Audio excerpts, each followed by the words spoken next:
On this episode of News World, on February 8th in Paris, thousands of opponents to Iran's authorities rallied to call for the fall of the government in Tehran, hopeful that President Trump's maximum pressure campaign could lead to change in the country. The protest was organized by the Paris-based National Council of Resistance of Iran, which is banned in Iran. 2 of the group's members face imminent execution, with a further 6 sentenced to death in November. Here to discuss the Iranian resistance, I'm really pleased to welcome my guest and my friend, Alireza Jafarzadeh, Deputy Director of the National Council of Resistance of Iran.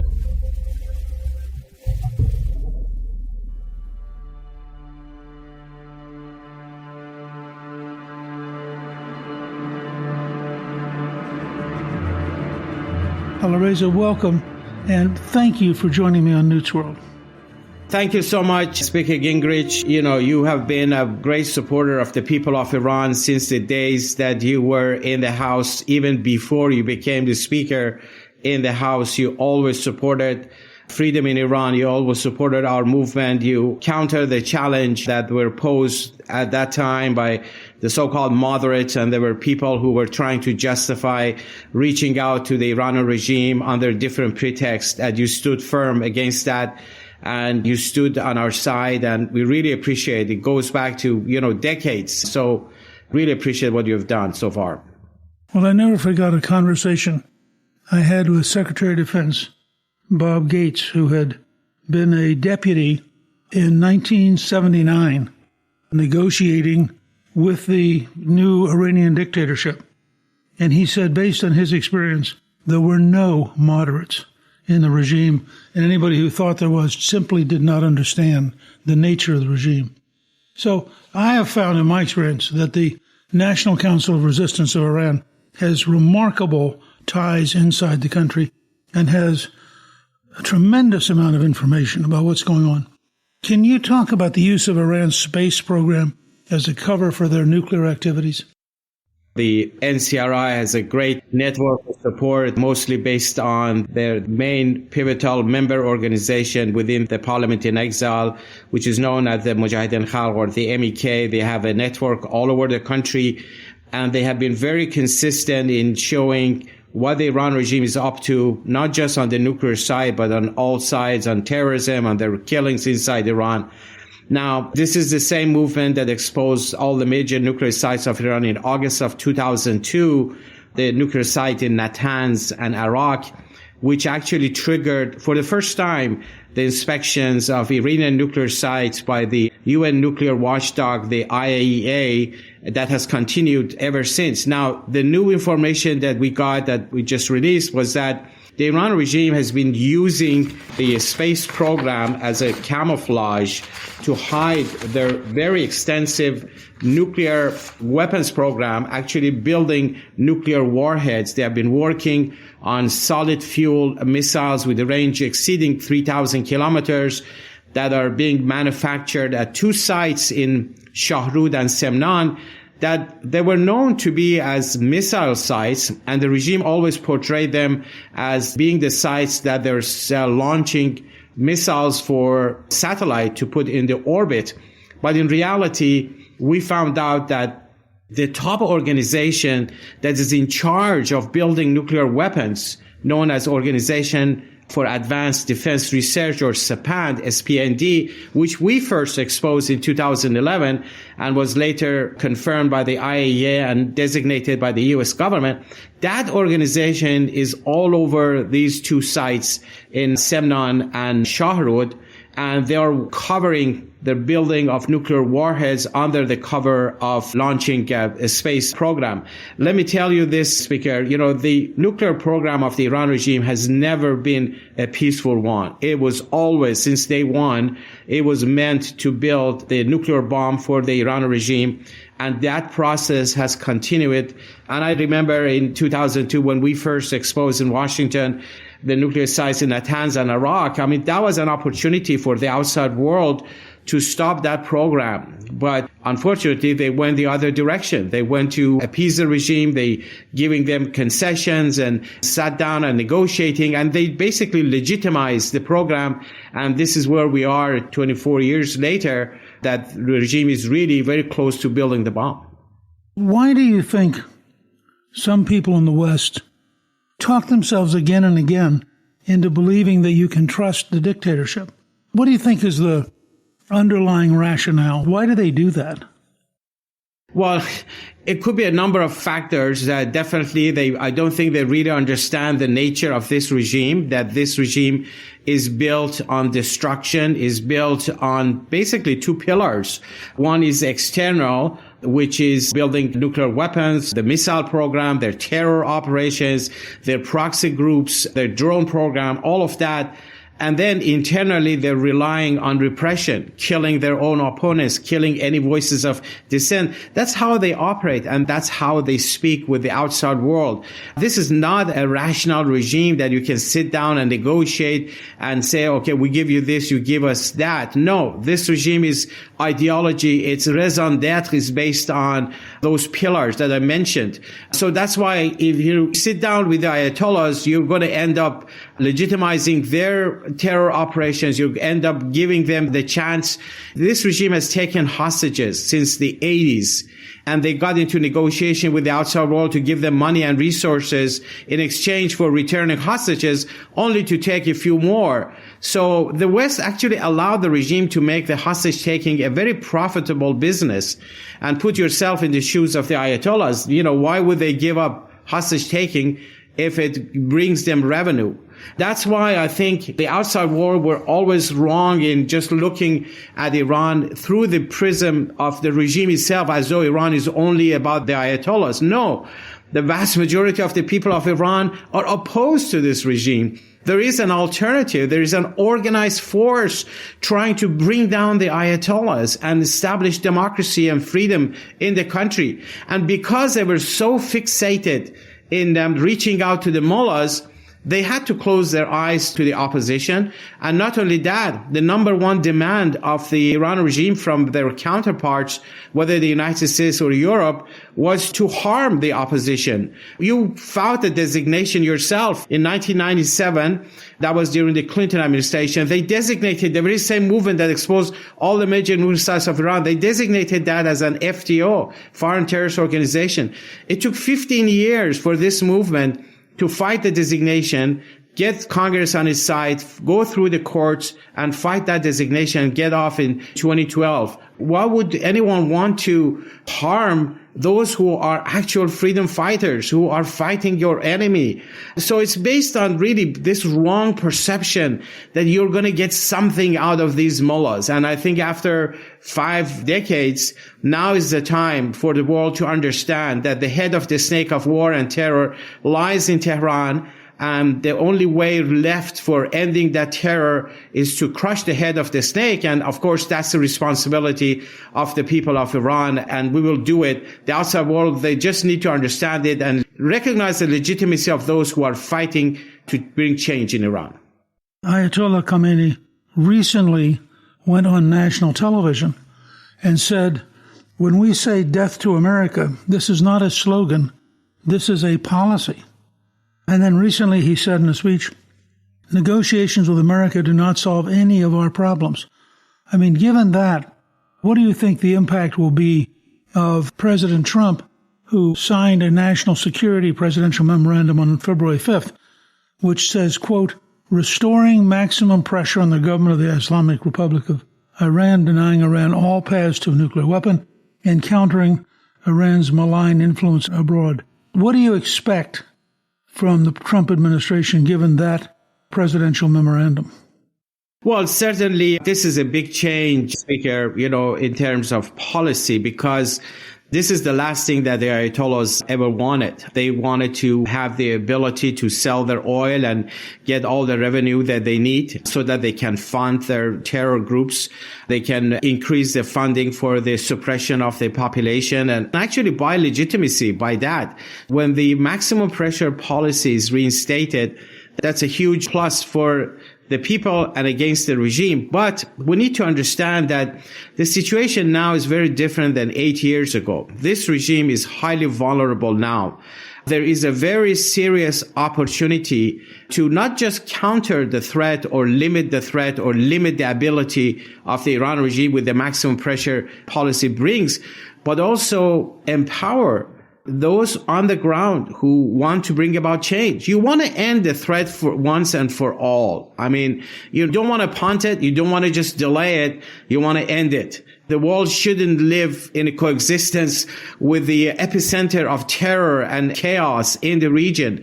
And the people of Iran have long rejected that. So here's an opportunity without, boots on the ground, without even appropriating money, none of that, to build pressure on the Iran regime, but also at the same time create space for those on the ground who are already fighting the regime to bring about change.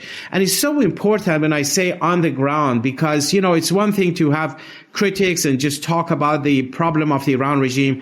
It's another thing to actually bring it down. Remember, in Syria, Assad, the whole world was against it, but at the end of the day, it took those on the ground to push back the forces of Assad and bring down the Assad regime that probably had one of the best equipped armies in the whole region. But yet, when the support from the outside was diminished, their pillars were weakened, that was the opportunity for forces on the ground. And that's exactly what the Iranian resistance has been trying to do. There have been 9 rounds of major uprisings in Iran.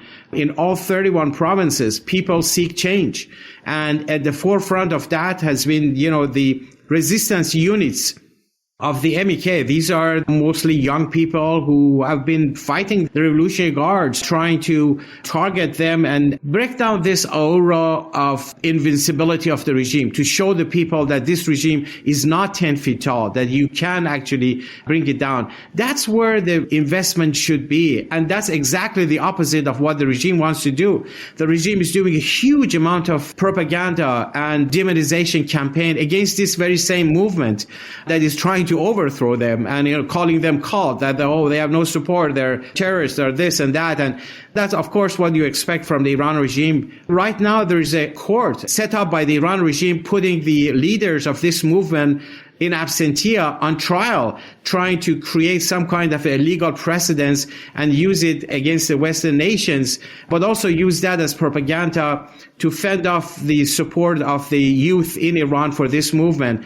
You need to counter that. And I think this is the opportunity. And that's why Congress has always been, since the time you were in, Speaker, on our side. And there's a very bipartisan support in the House and the Senate for this movement, for Mrs. Rajavi and her 10-point plan that has a very clear platform for the future of Iran that says Iran has to be ruled based on the ballot box, not, legitimacy coming from the Ayatollahs, which they say they get it from God, or if you have a better gene, which was under the Shah's dictatorship, the monarchy, that didn't rule based on ballot box. That needs to end. It has to be based on separation of religion and state. It has to be based on gender equality, free market economy, peace in the Middle East, and a non-nuclear republic Iran. That's the platform that is gaining momentum in the House and the Senate, but also in Europe, and that's where you want to focus.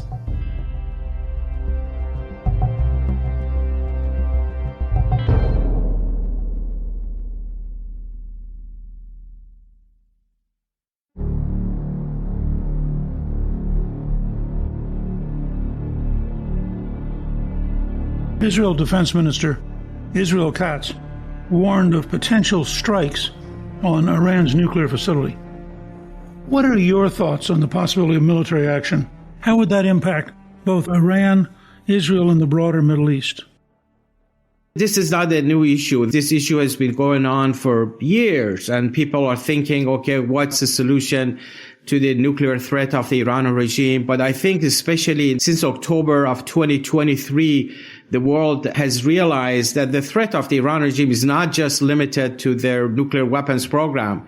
Look what they're doing with their proxies and how they're the epicenter of war and terror in the region. People, I'm sure, they're thinking about band-aid solutions, temporary solutions here and there. But, at the end of the day, what is the world going to do with the threat of the Iranian regime? The only really viable alternative, viable solution to end the threat is to end the rule of the clerics. And of course, as I said, that's the responsibility of the people of Iran. No outside world can actually do that. Iran is a huge country with 90 million population. So the role of the organized resistance on the ground is absolutely crucial. So I would suggest everyone should be focusing on those forces on the ground, those who have been fighting the regime. They are the real future of Iran, that future based on the vote of the population, a sovereign nation that, by the way, wants peace in the Middle East. Unlike the Ayatollahs who say push the Jews to the sea, this movement have been favoring peace since day one. So I would suggest everyone, whether, countries in Europe, countries in the region, in the United States, everyone, to focus on how to empower those who are fighting the regime, but at the same time, deprive the Iran regime from the resources, from the funding. You definitely need to snap back all the sanctions on the Iranian regime. You need to definitely to deny them the resources. But at the same time, you want to create space for those on the ground to recognize the legitimacy of their fighting against the Iran regime. That's the real solution that once for all would rid the whole Middle East of the epicenter of terror and chaos. And think about it, Speaker, what an impact a free, democratic Republic Iran would have, not just in the region, but the whole world. It will change the face of everything. And that's the prospect we should be looking at. It seems to me the model, in a way, is what just happened in Syria. Everybody sort of thought the Syrian dictatorship was stable, Assad was stable, and then boom, the whole thing collapsed almost overnight. Do you think it's possible that the religious dictatorship could in fact collapse at some point? Well, definitely, I think you brought up a great example, Speaker, about Syria. And everyone did think that, they're stable. And remember, the Iranian regime had heavily invested on Syria. They had as many as 100,000 of their proxies, including Hezbollah and others in Syria. They spent at least $50 billion in keeping Assad in power. Khamenei spent all of the resources on Syria. He overtly said that if we lose Syria, we will lose Tehran. And he met twice with Putin, Khamenei did, in November 2015 and March 2016, specifically on keeping Assad in power. Qasem Soleimani, the terror master, regularly traveled to Syria. He actually met with Assad, but also met with Putin, trying to get Russia involved. And in December 2016, after about 5 years of fighting, they took back the strategic city of Aleppo. Now, as you said, within 11 days, the whole thing collapsed. And that's an important thing because Syria wasn't just Syria. It was the strongest ally of the Iranian regime. They had done everything to keep it in power, and they seemed to be, stable. And suddenly this is the situation. I think this is the new reality of the region.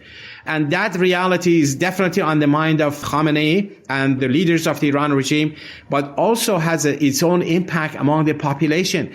The Iranian people are saying that, the Ayatollahs always considered Syria as what they described as a strategic depth of the regime. Okay, that strategic depth is gone. We now have the opportunity. These dictators, they all seem very invincible until they fall.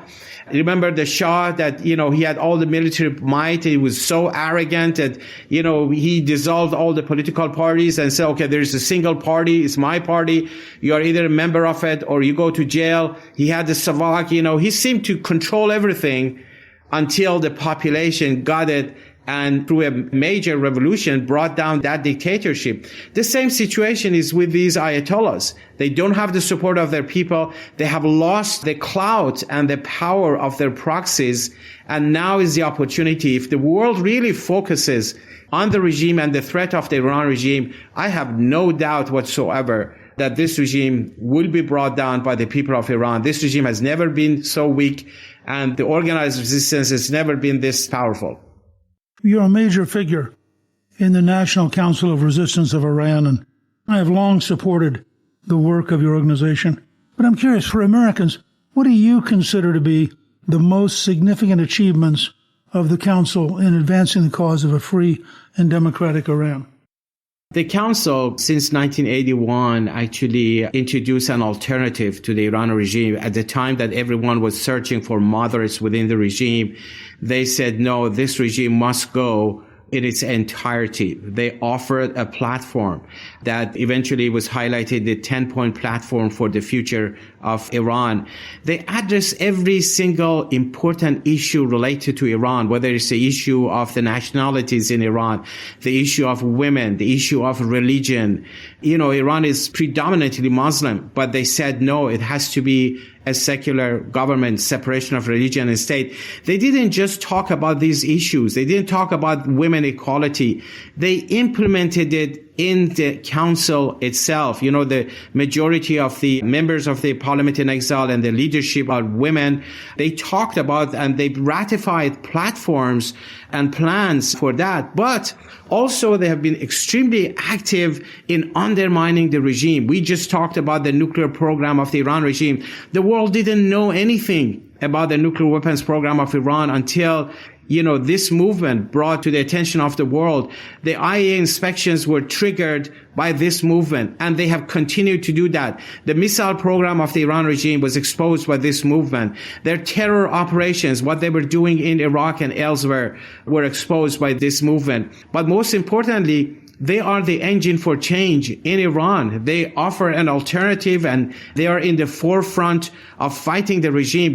Since 1981, 120,000 members and supporters of this movement have been killed by the Iran regime for political beliefs. In summer of 1988, Khomeini, the predecessor to Khamenei, issued a fatwa, a religious decree, condemning to death every single member of the MEK, which is part of the NCRI, because they were modern, democratic, secular Muslims opposing the ideology of Islamic fundamentalism of the Ayatollahs.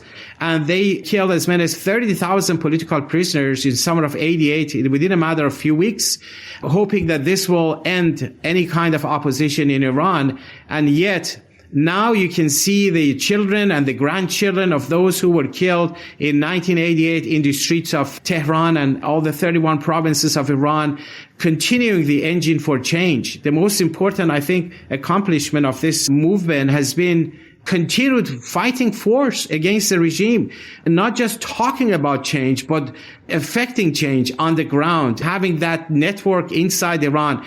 Just within 1 year, the regime arrested 3,700 members and supporters of the resistance units of the MEK inside Iran, or killed them, or they went missing. But the good news is that more have been added to it, and they're more powerful than ever. So I think that's a huge accomplishment, not only to expose the nature of the regime, but also fighting it, offering an alternative so that the rest of the world wouldn't have to go to war or do anything like that.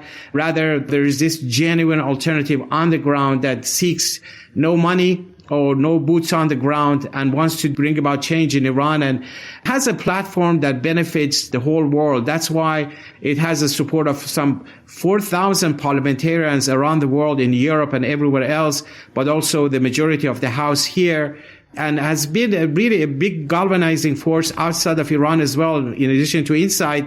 The rally you mentioned, Speaker, in Paris, that thousands came in Europe telling the Europeans that you need to pursue a firm policy regarding Iran, but also they're coming here in Washington. March 8th, this coming March 8th in Washington, there's going to be thousands coming, calling for firm policy on Iran.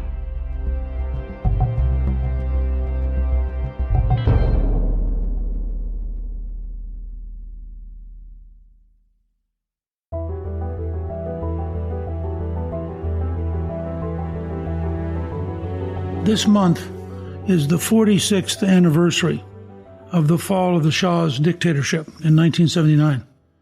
And certainly things evolved differently than people thought they would.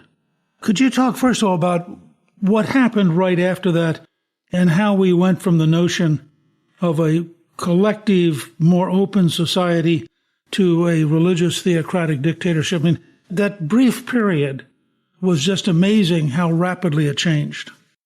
I was in Iran in the early days after the revolution. I could see how the fall of the dictatorship had created a tremendous opportunity for people, the freedom, the mood of the population.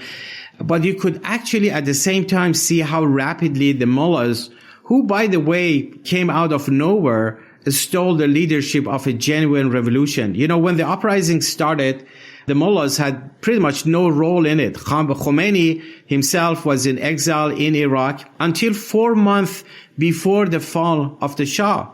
And, you know, the uprisings were all over the different cities in the different provinces in Iran.